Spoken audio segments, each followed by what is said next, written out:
अल्हम्दुलिल्लाहि वकफ़ा वसलामुन अला हबीबिहिल मुस्तफ़ा अम्मा बअद फ़अऊज़ु बिल्लाहि मिनश शैतानिर रजीम बिस्मिल्लाहिर रहमानिर रहीम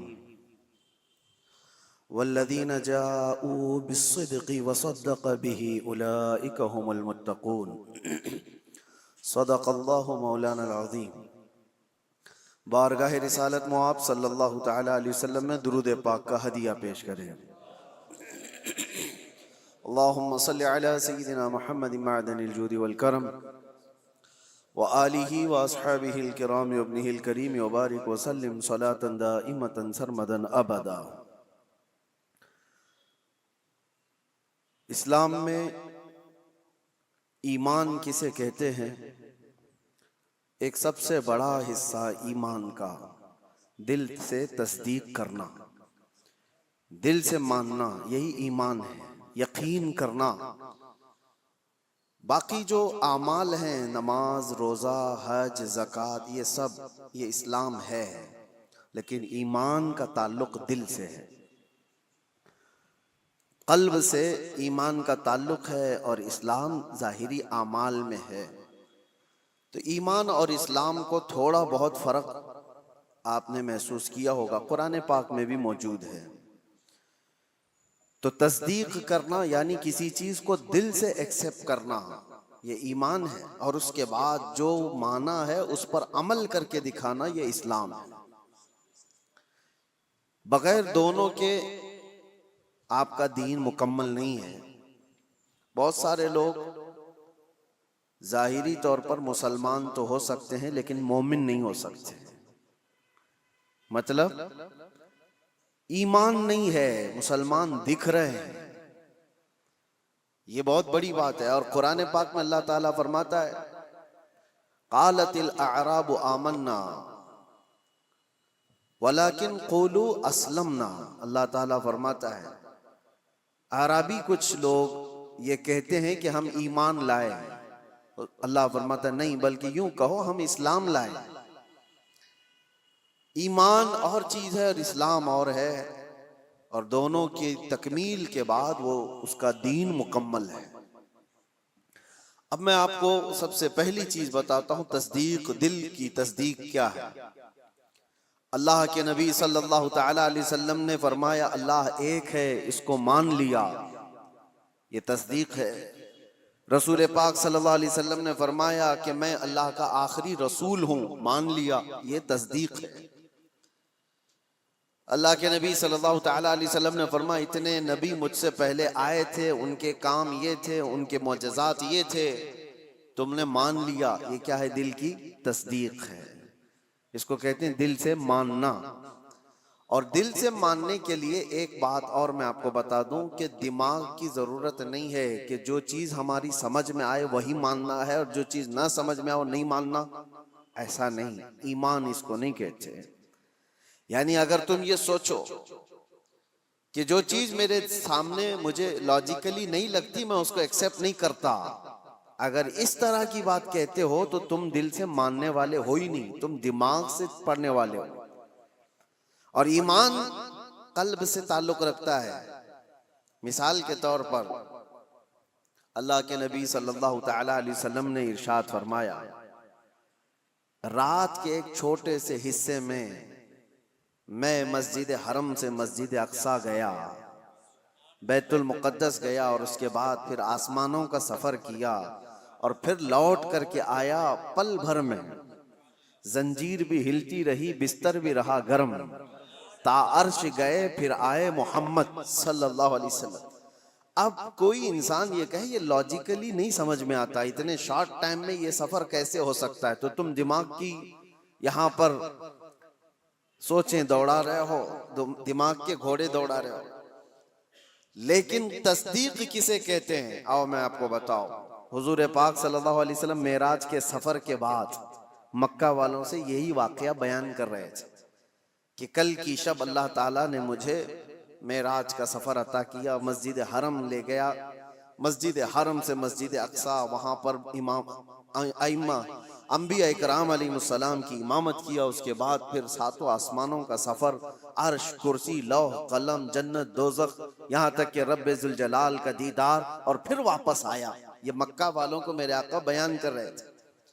उस वक्त जिसको जो सवाल करना था उन्होंने सवाल किया कि अगर आप बैतुल मुक़द्दस गए थे तो बताइए वहाँ के हालात कैसे हैं, बैतुल मुक़द्दस का दरवाज़ा कैसा है, खिड़कियाँ कैसी, मेहराब कैसे।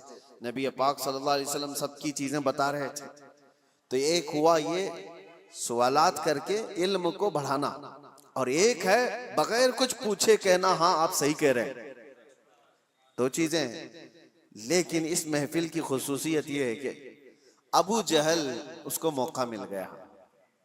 उसने देखा कि इतनी बड़ी बात हुजूर कर रहे हैं, तो गुमराह करने के लिए एक बड़ा चांस मिला है। बाहर निकला और सबको बोलने लगा कि मोहम्मद तो अब छोटी छोटी बातों से बहुत बड़ी बातों पे आ गए। वो तो आसमानों के सफर की बात और रात के एक हिस्से में यहाँ से बैतुल मुक़द्दस के सफर की बात कर रहे हैं और वापस मक्का में बैठे हुए हैं। तो वो गुमराह करने के लिए प्रोपेगेंडे करने लगा। इत्तेफाक ऐसा कि उस महफिल में सैयदना अबू बकर सिद्दीक नहीं थे। हुजूर सल्लल्लाहु ताला अलैहि वसल्लम जब बयान कर रहे थे उस महफिल में हजरत अबू बकर सिद्दीक नहीं थी। हजरत अबू बकर वो कहीं से आ रहे थे, अबू जहल रास्ते में मिला और उसके बाद पकड़ करके कहा अबू बकर रुको, बहुत अहम काम है, इंपॉर्टेंट काम है। क्योंकि उसे पता है कि अबू बकर से ज्यादा करीब रसूलुल्लाह के कौन है। तो अबू बकर रदी अल्लाह ताला अन्हु को पकड़ कर कहता है सुनो अबू बकर, एक मक्का में नया वाकया हो गया है। पूछा उन्होंने कि क्या हुआ है। कहा एक शख्स ऐसा है जो कहता है रात को वो सोया था और रात में वो उठ करके मस्जिद हरम गया, मस्जिद हरम से बैतुल मुक़द्दस मस्जिद अक्सा गया और वापस वो रात यहीं आ गया। क्या ये पॉसिबल है, मुमकिन है? इतना ही कहा उसने। तो हज़रत अबू बकर ने कहा ऐसा कैसे हो सकता है, बात तो है, ऐसा कैसे हो सकता है कि रात के एक छोटे से हिस्से में कोई मस्जिद हरम से मस्जिद अक्सा गया हो और फिर वापस आ गया हो, ऐसा कैसे हो सकता है। तो ठट्टा मार करके हंसने लगा कि मेरा निशाना सही लगा है अबू जहल। तो हजरत अबू बकर ने पूछा बताओ तो सही कौन है ये इस तरह कहने वाला। अबू जहल ने कहा कोई और नहीं, तुम्हारे साथी मोहम्मद सल्लल्लाहु अलैहि वसल्लम ये बात कह रहे हैं। तो हजरत अबू बकर को जला लाया और कहा कि सुन, उन्होंने तो मस्जिद हरम से मस्जिद अक्सा तक जाकर आने की बात की है, अगर वो वहां से आसमानों की भी बात करेंगे तो मैं मान लूंगा। अभी उन्होंने मेराज का वाक़या सुना नहीं था, पहले ही कहा कि वो तो मस्जिद हरम से मस्जिद अक्सा तक के सफर की बात कर रहे हैं कि वो रात में जाकर वापस आ गए।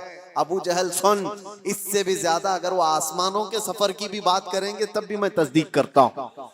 अगर उन्होंने कहा है तो वो झूठ नहीं हो सकता। ये है तस्दीक, ये है तस्दीक। और हजरत अबू बकर रदी अल्लाह ताला अन्हु उस वक्त तक अबू बकर ही थे। जैसे ही ये वाकया हुआ और महफिल रसूल में तशरीफ लाए तो नबी पाक सल्लल्लाहु ताला अलैहि वसल्लम ने आपको सिद्दीक कह करके पुकारा था। ये तस्दीक करने वाला और नबी पाक सल्लल्लाहु ताला अलैहि वसल्लम की हर बात को मिनो अन मानने वाले हजरत अबू बकर सिद्दीक, ईमान इसको कहते हैं मेरे अजीजों। ईमान एक बहुत पावरफुल अंदर की एनर्जी है जिसमें डगमग थोड़ा सा भी हो तो आदमी कश्मकश में मुब्तला हो जाता है, शक व शुबे में मुब्तला हो जाता है। ईमान एक बहुत पावरफुल चीज है, यकीन की आला चीज को कहते हैं। अब मिसाल के तौर पर अल्लाह तबारक व तआला मौत के बाद हमें दोबारा उठाएगा क़यामत के दिन, इस पर यकीन होना ये ईमान का हिस्सा है। ऐसा यकीन होना चाहिए कि आपके अंदर जरा बराबर भी शक व शुबा ना हो। कैसे उठाएगा, कैसे हो सकता है, जल गए, मर गए, कट गए, शेर खा लिया, पानी में डूब गया, आग में जल गया, कैसे इसको उठाया जाएगा। रब ताला ने कुरान में मिसालों के जरिए से हमें बताया है कि वो रब्बुल आलमीन जो पानी के एक कतरे से तुम्हें पैदा कर सकता है, तुम्हारे खत्म होने के बाद वो दोबारा क्यों नहीं उठा सकता। एक नुतफे से जो इंसान की शक्ल तुम्हें दे सकता है, वो तुम्हारी राख से दोबारा क्यों नहीं उठाएगा। तुम हवा में तहलील हो जाओ। तो यकीन एक आला चीज है। हजरत अबू बकर सिद्दीक रज़ियल्लाहु ताला अन्हु की जात से हमें ये चीज मिलती है, यकीन हो तो ऐसा हो। और दूसरी एक और मिसाल मैं आपको देता हूँ। बड़े बड़े लोग जहां पर कश्मकश में आ जाते हैं कि क्या करना चाहिए क्या नहीं होना चाहिए। हजरत अबू बकर सिद्दीक रज़ियल्लाहु तआला अन्हु का ईमान तो देखें। हुजूर पाक सल्लल्लाहु तआला अलैहि वसल्लम की वफात के बाद हजरत अबू बकर ने ऐसा महाज छेड़ दिया था कि एक तरफ उसामा बिन जैद जो 19 साल के जवान थे, रसूलुल्लाह सल्लल्लाहु अलैहि वसल्लम ने अपनी हयात के आखिरी दिनों में उनको लश्कर देकर भेजा था। अभी वो लश्कर मदीने से ज्यादा दूर नहीं गया था कि मेरे आका की वफात हो गई। 10,000 सहाबा का लश्कर, और वो वापस आए मदीने में हुजूर की वफात की गम की खबर सुनकर। ये बात हुजूर की वफात होते ही चंद दिनों के बाद एक फितना और फैल गया कि एक दूसरा शख्स मुसैलमा कज़्ज़ाब, उसने अपने नबी होने का दावा कर दिया। हुजूर की वफात के बाद उसने नबूवत का दावा कर दिया और उसने अपनी एक जमात बना ली। दूसरा फितना, एक असवद अंसी नाम का शख्स, उसने भी नबूवत का दावा कर दिया। एक और फितना उठा, जो लोग ज़कात देते थे उन्होंने ज़कात से इनकार कर दिया कि हम ज़कात आज से नहीं देंगे, कि वो रसूलुल्लाह की हयात में देते थे। तो ये एक साथ इतने फितने खड़े हो गए अचानक, और हजरत अबू बकर सिद्दीक ज़मा में खिलाफत को संभाले हुए। तो आपने उसामा बिन जैद से कहा, जो रसूलुल्लाह ने तुम्हें जहां भेजा है निकल जाओ लश्कर देकर, जो सहाबा। तो हजरत उमर ने कहा रोक करके कि अभी मदीने में जरूरत है, इतने फितने हैं, आप इस लश्कर को रोक लीजिए, इतने 10 सहाबा सब चले जाएंगे जंग में, क्या होगा। हजरत अबू बकर ने कहा कसम रब्बे जुल जलाल की, जिस फैसले को मेरे रसूल ने नाफिज किया, मैं अबू बकर होता कौन हूं उसको वापस लेने वाला। अल्लाह के नबी सल्लल्लाहु अलैहि वसल्लम ने इस लश्कर को रवाना किया है, मैं इसको वापस नहीं। इनको सवार किया और पूरे लश्कर को रवाना किया। फिर पूछा हजरत उमर ने, बाकी इन लोगों का क्या होगा। ये मुसैलमा कज़्ज़ाब है, असवद अंसी है, ये मुनकिरीन ज़कात हैं, इनका क्या होगा। हजरत अबू बकर ने कहा मदीने के जितने लोग हैं सब जमाओ। छोटी सी एक फौज मुसैलमा कज़्ज़ाब के खिलाफ भी, असवद अंसी के खिलाफ भी भेजा, और उसके बाद फिर ज़कात के मुनकिरीन उनके पास भी तकाजा करने के लिए। तो हजरत उमर ने कहा एक साथ इतने सारे महाजात पर कैसे आप लड़ोगे। तो हजरत अबू बकर सिद्दीक उस वक्त क्या कहते हैं सुनो। आपने कहा ए उमर, इस्लाम लाने से पहले जो तुम्हारे अंदर जलाल था वो कहां चला गया, जो जवानी के जौहर थे तुम्हारे वो कहां चले गए, ये कैसी बात कर रहे हो। अल्लाह की कसम, मदीने वालों के छितड़े उड़ जाएं तब भी मैं खामोश नहीं बैठूंगा, क्योंकि मेरे रसूल के दीन का मसला है। और सबको नाफिज किया और अल्लाह ने हर जगह फतह मुबीन अता फरमाए। जितने महाज, ईमान ऐसा कवी था कि आपको अल्लाह की जात पर ऐसा भरोसा। एक और मिसाल मैं आपको बताता हूं। बहुत ऐसा वक्त आ जाता है डिसीजन लेना बहुत मुश्किल हो जाता है जिंदगियों में, लेकिन फरमाने रसूल जहां नजर आए, ऐ मुसलमानों अपनी सारी चीजें छोड़ दो उसके सामने। मेरे आका ने फरमाया, कई मसले हमारे पास आते हैं, प्रॉपर्टी के झगड़े, अभी कुछ कल ही की बात है, हम विरासत के मसले लिख करके दे रहे हैं सामने वाले को। तो उनका जो एक्सपेक्टेशन था कि इन बहनों को नहीं मिलना चाहिए, इनको तो शादियों में दिया गया था। हमने कहा अल्लाह के नबी की शरीयत ये है, कुरान में अल्लाह ने ये फरमाया। तो उन्होंने उसको लपेट के रख दिया और कहा कोर्ट से देख लिया जाएगा। मेरे अजीजों, क्या ये ईमान है। तुम्हें मैं रसूलुल्लाह का फरमान बता रहा हूं, नबी ने ये फरमाया है। होना तो ये चाहिए कि अपनी जिंदगी की हर शय फरमाने रसूल पर छोड़ दो। सिर्फ दौलत और जायदाद के नाम पर उस पर काबिज होने के लिए लोग अपनी शरीयत से भी दूर हो जाते हैं। हुजूर के फरमान को पीठ पीछे डाल दिया, कुरान के हुक्म को सुना सुना करके भी हम उनको बताएं तब भी छोड़ दिया। आखिरत का खौफ जिसे नहीं है वो तो यहाँ हर हलाल और हराम खा जाएगा। एक बात याद रखो, एक बालिश्त जमीन अगर किसी की कब्जा किया है, हुजूर सल्लल्लाहु अलैहि वसल्लम फरमाते हैं 7 जमीनों का तौक बनाकर कयामत के दिन उसके गले में डाला जाएगा। वो उठ नहीं पा रहा होगा, उठ नहीं पा रहा होगा उस दिन। 50,000 साल के बराबर का एक दिन कयामत का, उस दिन के अजाब से डरो।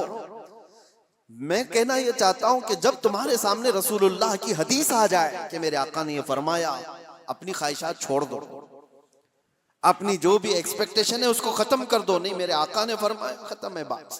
ईमान इसी को कहते हैं। मैं बता रहा था सीदना अबू बकर सिद्दीक के बारे में।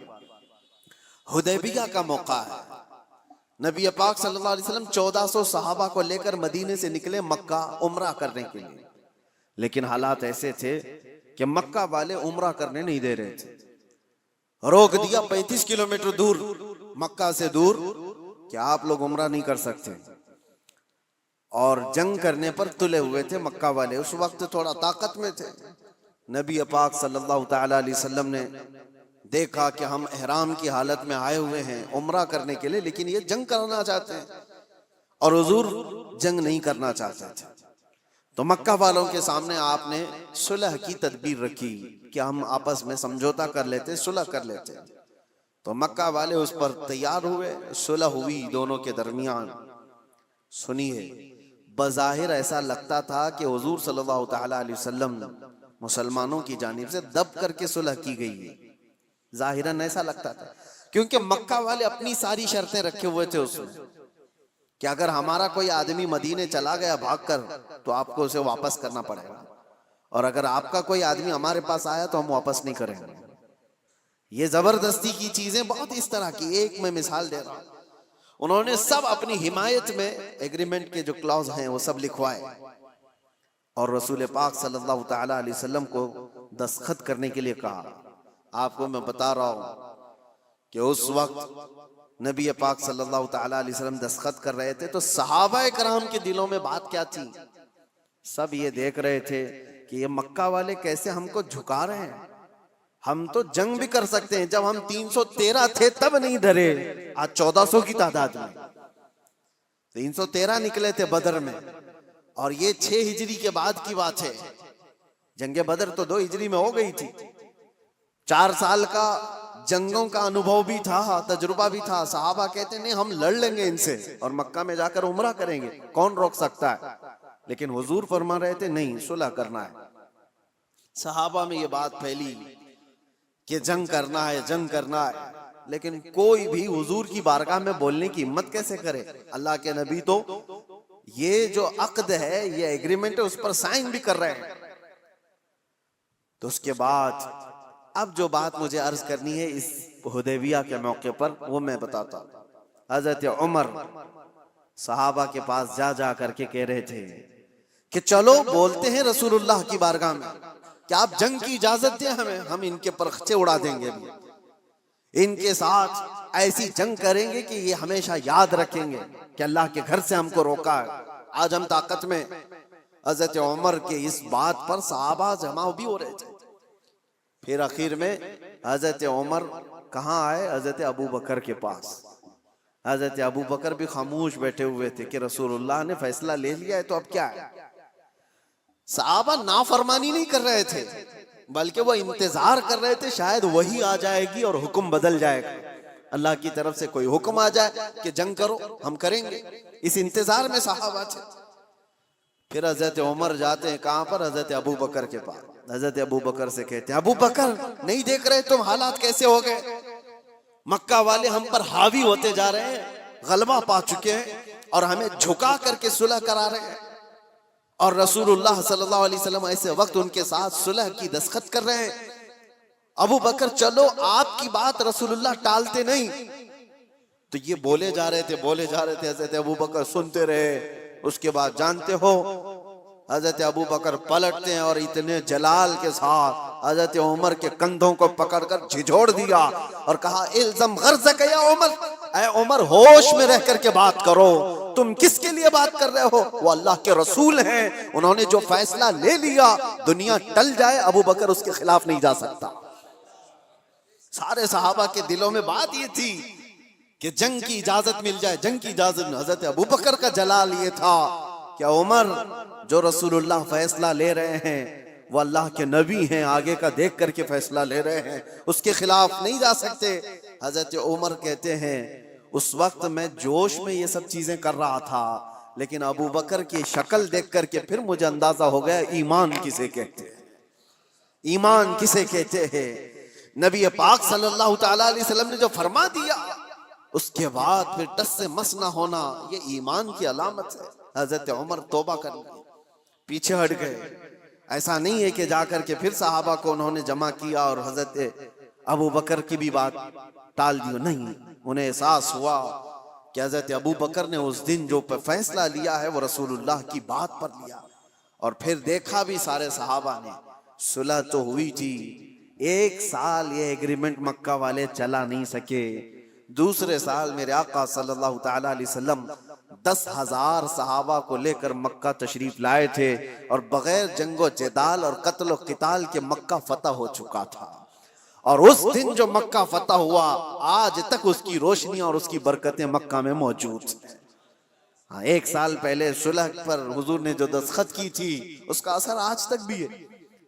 तो हजरत अबू बकर सिद्दीक का वो ईमान था कि नबी पाक सल्लल्लाहु ताला अलैहि वसल्लम के फरमान के बाद फिर कोई चीज नहीं। आज क्या हमारे अंदर ईमान का वो हिस्सा है? क्या हम वैसी तस्दीक करते हैं कि हुजूर ने जो फरमा दिया वो हक है? लोग आज साइंस से कंपेयर करके देखना चाहते हैं। हाँ, साइंस आ गया है तो अब एक नई चीज ये भी चल पड़ी है ना कि हर चीज को साइंस से देखा जाए। साइंस ये कह रहा है तो मेरे नबी ने 1400 साल पहले किया। अरे, हमारे नबी के फरमान को सही करने के लिए साइंस जैसी 1000 चीजें आए, इसकी कोई हाजत नहीं। साइंस की थ्योरियां हर नए साल में बदलती रहती। डार्विन ने पहले क्या कहा था? इंसान बंदरों की औलाद है, बंदरों से ये इर्तिका यानी डेवलप होते होते फिर इंसान बन गया। उसके बाद इस नजरिए को, इस फार्मूले को रद्द कर दिया गया 100 साल बाद। उसके बाद फिर कई साइंटिस्ट ऐसे आए जिन्होंने एक थ्योरी पेश की, उसको बाद में चल करके खत्म कर दिया गया। उसके खिलाफ दूसरे साइंसदान की थ्योरी कबूल कर ली गई। ये तो साइंस में चलता रहेगा। मेरे नबी पाक सल्लल्लाहु ताला अलैहि वसल्लम के फरमान को अगर बज़ाहिर आज साइंस एक्सेप्ट नहीं करता, तो मेरा तो यकीन है कि कल को जब ये और तरक्की करेगा, इसे समझ में आ जाएगी मेरे नबी का फरमान ये हक था। अभी कल ही कुछ परसों की बात है, कुछ नौजवान पढ़े लिखे वो कह रहे थे कि जमीन साकिन है या हरकत कर रही है, रोटेशन में है। साइंस तो यही कहता है कि जमीन रोटेशन में है, खुद अपने अतराफ घूमती है तो 24 घंटे होते हैं, और सूरज के अतराफ पूरा चक्कर लगाती है तो 365 दिन हो जाते हैं। ये साइंस की एक थ्योरी है, अर्थ रोटेशन। इस नजरिए को अभी तक तो साइंस लेकर के चल रहा है। और नौजवानों ने हमसे कहा था कि कुरान में और हदीस में क्या है इसके सिलसिले में। आला हजरत इमाम अहले सुन्नत फाजिल बरेलवी रहमतुल्लाह ताला अलैह ने इसके खिलाफ में लिखा है, और किताब है पूरी, अल-फौजुल मुबीन दर रद्द हरकत जमीन। जमीन हरकत नहीं कर रही है, जमीन अपनी जगह पर है। सूरज निकलता है और डूबता है। कुरान में अल्लाह ने फरमाया कि सूरज मशरिक से निकलता है, मगरिब में डूबता है। तो ये तो बात हुई। मैं इसकी तहकीक में आपसे बात नहीं कर रहा कि ये मेरा मौजू नहीं है कि सूरज कहाँ से निकलता है, कब निकलता है, साल में कितनी जगहों से निकलता है और कहाँ डूबता है, और साइंस इसको क्या कहता है, और अर्थ रोटेशन के बारे में तफसीलात आप इस इल्म के माहिरीन से मालूम करें। लेकिन मैं ये कहता हूँ नौजवानों से, जब तुम्हारे पास ऐसी 2 चीजें आई, ये तो एक मिसाल के लिए कह रहा हूं, तुम सामने देख रहे हो कि साइंस की थ्योरी ये है, इन्होंने ये चीज पेश की है, और एक तरफ फरमाने मुस्तफा है, नबी कौनैन सल्लल्लाहु ताला अलैहि वसल्लम है। तो ऐ नौजवानों, बताओ ईमान किसे कहते हैं? हुजूर पाक की बात को आंख बंद कर तस्लीम कर लेना, ये इस यकीन का नाम ईमान है। ये ईमान है। आपको पता है ये तरक्कियां तो बहुत बाद में होती आई, तो सहाबा कैसे ईमान लाए? कुरान में एक आयत है, अल्लाह ताला फरमाता है, इदा अखरज यदहु लम यकद यराहु। यह 18वें पारे सूरह नूर की आयत है। दुलमातुम बादुहा फौक बाद, यानी एक इलाका, एक जगह ऐसी है अंधेरियों पे अंधेरियां, अंधेरियों पे अंधेरियां, सूरज की एक किरण भी वहां पर नहीं होती। अगर कोई आदमी हाथ भी निकाले तो हाथ भी नहीं देख सकता। लेकिन 18वीं सदी के बाद एक ऐसा शख्स जिसने ओशियन का, समंदर का सफर किया, उसने समंदरों के बीच में एक जगह ऐसी पाई जहां पर बहुत घटाटोप अंधेरी, इतना अंधेरा है कि हाथ भी नहीं दिखता। उसने अपने सफर के बाद आकर ये वाकया बयान किया, मैंने दुनिया में एक ऐसी जगह देखी जहां मुकम्मल तौर पर अंधेरा है, ऐसा अंधेरा कि वहां कोई शय की उजाला बिल्कुल भी नहीं है। तो उसको किसी आलिम ने कहा, ये तो कुरान में अल्लाह के नबी सल्लल्लाहु ताला अलैहि वसल्लम ने जो आयत पढ़ी है, अल्लाह का हुक्म बयान किया है, ये मौजूद है। अब सुनिए, उस साइंटिस्ट ने पूछा, अच्छा ये तो 18वीं सदी की तरक्कियाती जमाने में मैंने ये इंकिशाफ किया है, एक्सप्लोर किया है, ये बात पहले से कैसे आ सकती है? उसने पूछा, हो सकता है मोहम्मद सल्लल्लाहु ताला अलैहि वसल्लम समंदरों का ज्यादा सफर करते होंगे, कभी इस सफर के दौरान उन्होंने भी देख लिया होगा आज से 1400 साल पहले, और उन्होंने बयान कर दिया होगा कुरान में। तो हैरत की बात है मेरे अजीजों, मुफस्सिरीन ने उससे बताया कि ताज्जुब की बात यह है मेरे अजीज, मेरे नबी सल्लल्लाहु ताला अलैहि वसल्लम की उम्र मुबारक 63 साल की थी जाहिरी, और पूरे 63 साल की जाहिरी उम्र में एक बार भी हुजूर समंदर के पास नहीं गए। सफर तो दूर की बात है, समंदर पर नहीं गए हुजूर, और समंदरों के बीचों बीच मौजूद चीज की खबर दे रहे हैं। उसने कहा, तब फिर ऐसी खबर देने वाला ये इंसानी खबर देने वाला नहीं है, ये तो फिर उसी की खबर होगी जिसने ये पैदा किया, ये खालिक कायनात की खबर है। अजीजान गिरामी, मैं ये बातें इसलिए अर्ज कर रहा हूं कि ईमान सहाबा कराम का ऐसा था कि अल्लाह के नबी सल्लल्लाहु ताला अलैहि वसल्लम ने फरमा दिया, मान लिया कि हाँ। हुजूर ने फरमाया, सबसे पहले रूए जमीन पर आने वाले कौन? आदम अलैहिस्सलाम। देखा किसी ने नहीं, सारे ने मान लिया कि हाँ आदम अलैहिस्सलाम आए थे। उनकी बीवी हजरत हव्वा थी। उनके बाद अंबिया का सिलसिला आया, हजरत शीस अलैहिस्सलाम, हजरत नूह अलैहिस्सलाम, हजरत इदरीस अलैहिस्सलाम, हजरत इब्राहीम, हजरत इस्माइल, हत्ता के पिछले जमाने के बहुत पेचीदा मसले थे जो ला यनहल जिसको कहते हैं, मतलब हल नहीं होने वाले। 550 साल तक यहूदी और ईसाई जंग करते थे। किस बात पे पता है? ईसा अलैहिस्सलाम को यहूदियों ने सूली पर चढ़ा दिया। ये आज भी मशहूर है कि वो सूली पर चढ़ गए। सुनिए, ईसा अलैहिस्सलाम के मुतालिक, ईसा अलैहिस्सलाम को कत्ल करने का नापाक इरादा बनाकर यहूदियों ने एक टीम तैयार की, और जिस दिन वो अपने घर पर मौजूद थे उस वक्त सारे लोगों ने घर का घेराव किया और एक शख्स को अंदर भेजा कि जाके देख कर क्या हो, ईसा इब्ने मरियम है या नहीं। तो ईसा इब्ने मरियम को देखने के लिए एक यहूदी अंदर आया। अल्लाह तबारक व तआला की कुदरत कामिला ये है कि अल्लाह ने उस आए हुए शख्स को ईसा अलैहिस्सलाम की शक्ल दे दी और ईसा अलैहिस्सलाम को आसमानों पर उठा लिया, आसमानों पर उठा लिया। और वो शख्स घर के अंदर था, काफी देर तक वो बाहर नहीं आया। तो यहूदियों ने देखा कि कहाँ चला गया है, अभी तक जो मुआयना करने गया था आया नहीं। तो लोगों ने सोचा कि कुछ गड़बड़ ना हो जाए, तो सब घुस गए अंदर घर में और देखा कि बैठे हुए हैं ईसा इब्ने मरियम। उठाया, पकड़ करके ले आए बाहर। ईसा इब्ने मरियम नहीं थे, उनका ही शख्स था जिसको अल्लाह ने वो शक्ल दे दी थी।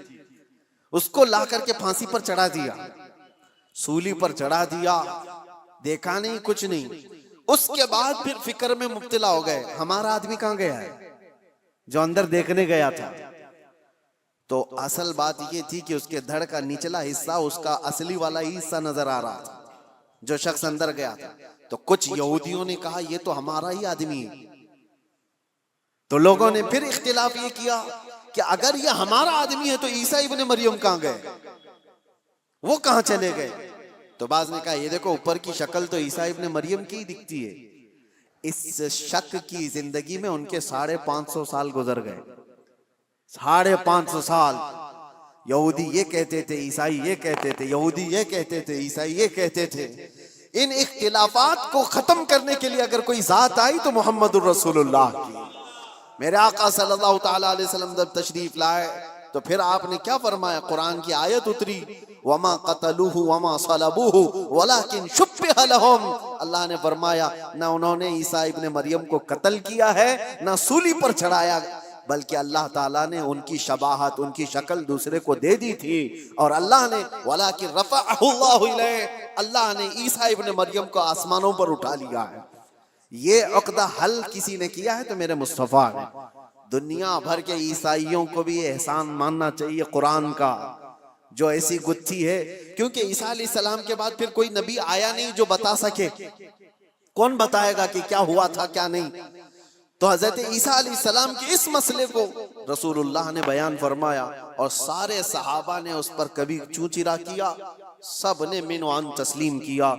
बहुत सारे ईसाइयत से ईमान लाए हुए भी, यहूदियत से ईमान लाए हुए भी सहाबा मौजूद हैं। सबों ने मेरे आका की बात पर, फरमान पर यकीन कर लिया।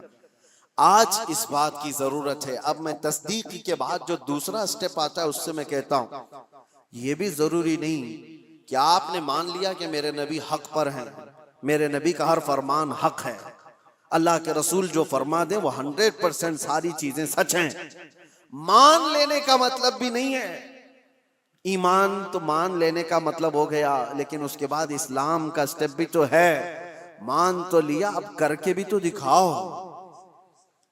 माना है तुमने दिल से और उसके बाद अब अमल करके दिखाओ। ये दो हिस्से हैं, ईमान है और इस्लाम है। हो सकता है, मैं आपको ब्लेम नहीं करता कि आप मोमिन नहीं हैं, हो सकता है ईमान वाले हैं, सबके दिलों में यकीन 100% मौजूद है। और अगर वो यकीन है तो फिर जाहिर क्यों नहीं है, दिखता क्यों नहीं है। कुछ वो हैं जिनका इस्लाम दिखता बहुत है, कोई नमाज छोड़ते नहीं, कोई नमाज उनकी नहीं छूटती है, तहज्जुद भी पढ़ते हैं, सब कुछ करते हैं, दिख तो बहुत रहा है, लेकिन दिल की बात अगर देखी जाए तो हुजूर की मोहब्बत ही नहीं है। तो यहाँ ईमान ही नहीं, इस्लाम दिख रहा है। और कुछ वो हैं जिनका ईमान तो है दिल के अंदर, मेरे नबी की मोहब्बत भी है, लेकिन अमल नहीं दिखता, इस्लाम पर नहीं आते। जब ये दोनों चीजें कंप्लीट हो जाएं तो तुम्हारा दीन मुकम्मल है, वरना मेरे अजीजों इसी में रह जाएंगे। अब मैं ईमान आने के बाद जो स्टेप है, नौजवानों, इसकी जिम्मेदारी आज के दौर में है तुम्हारे साथ। आज के दौर में तुम्हें अमल के मैदान में वो दिखाना होगा। अगर हुजूर सल्लल्लाहु अलैहि वसल्लम ने फरमाया झूठ हराम है, तो तुम्हारी जुबान पर झूठ तो ना है। दुनिया ने तुम्हें झूठा क्यों कह दिया? कुछ लोग जुबान खोलें तो झूठ बोलें, गाली गलोच। हुजूर पाक सल्लल्लाहु तआला अलैहि वसल्लम ने फरमाया फासिक की अलामत है, ये फिस्क है। और हर बात पर गाली देने वाला बात करने पर उसका नूरे ईमान खत्म होने लगता है, उसका नूरे ईमान मुरझाने लगता है। तो ये जुबान के जरिए से तो तुम्हें साबित करना होगा, ईमान है तो मेरी जुबान भी साफ है। और तुम्हारा ईमान तुम्हारी आंखों से भी नजर आएगा।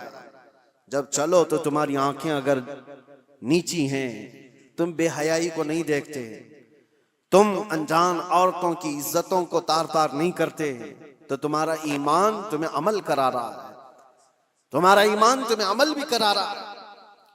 इसीलिए इकबाल की इस बात पर मैं गुफ्तगू खत्म करता हूं। इकबाल ने क्या कहा, बहुत अच्छी बात है। खिरद ने कह दिया ला इलाह तो क्या हासिल। खिरद किसको कहते हैं? दिमाग को या दिल की बात समझ लें आप। खिरद ने कह दिया ला इलाह तो क्या हासिल, दिलो निगाह जो मुसलमान नहीं तो कुछ भी नहीं। ला इलाहा इल्लल्लाह पढ़ते हो और ईमान तुम्हारे दिल में है, लेकिन न नजरों से नजर आ रहा है, न हाथों पांव से नजर आ रहा है। दिलो निगाह जो मुसलमान नहीं तो कुछ भी नहीं। और इसीलिए इकबाल की ये बात भी, ये तेरे मुराकबे, आपने क्या कहा है, जैसे मुराकबे में बैठा है, जिक्र की मजलिस में है, महफिलें हैं, सुरूर है, ये तेरे मुराकबे, ये तेरी महफिलें, ये सुरूर की महफिलें, जो तेरी तन्हाई की निगहबान नहीं तो कुछ भी नहीं। तुम ये सारी चीजें तो करा रहे हो, इधर नमाज पढ़ रहे हो, सफों में खड़े हो, और बाहर अगर चप्पल चोरी कर रहा है तो कौन सी नमाज पढ़ के आया? कुरान तो कह रहा है इन्नस्सलात तन्हा अनिल फहशाई वल मुनकर, बेशक नमाज तुम्हें हर बेहयाई और बुराई से रोकती है। तो ये मस्जिद के बाहर ही नहीं रोक पाई तुम्हारी नमाज, वजह क्या है? कि तुम यहां पर उसको कंबाइन नहीं कर रहे हो, दिल से मानते हो अल्लाह एक है, उसकी बातों को इंप्लीमेंट करना ये दूसरा तुम्हारा दूसरा हिस्सा है, उस पर तुम खरे नहीं उतर पा रहे। जैसे कि आज मसला ये नहीं है मेरे अजीजों इलेक्शन में जीत लेने का, मैं एक एग्जांपल दे रहा हूं।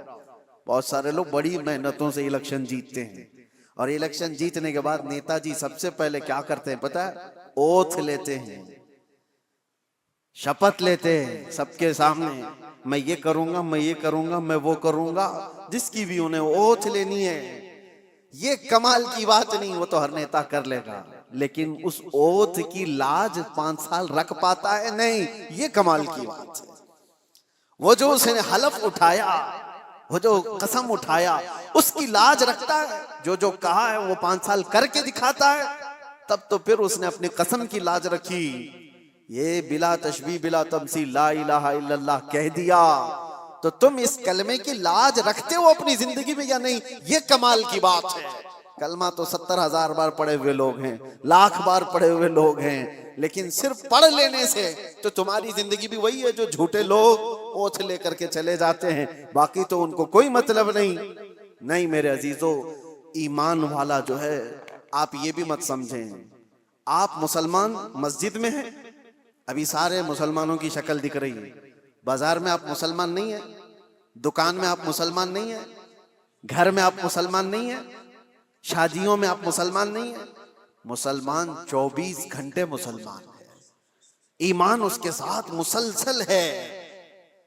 एक बात मुझे याद आती है, एक प्लेन में सफर के दौरान एक ऑस्ट्रेलियन नौजवान, वो न्यू मुस्लिम था या पुराना जो भी, लेकिन ईमान होना चाहिए ऐसे, एयर होस्टेस ने सर्व करते हुए उसको शराब दिया।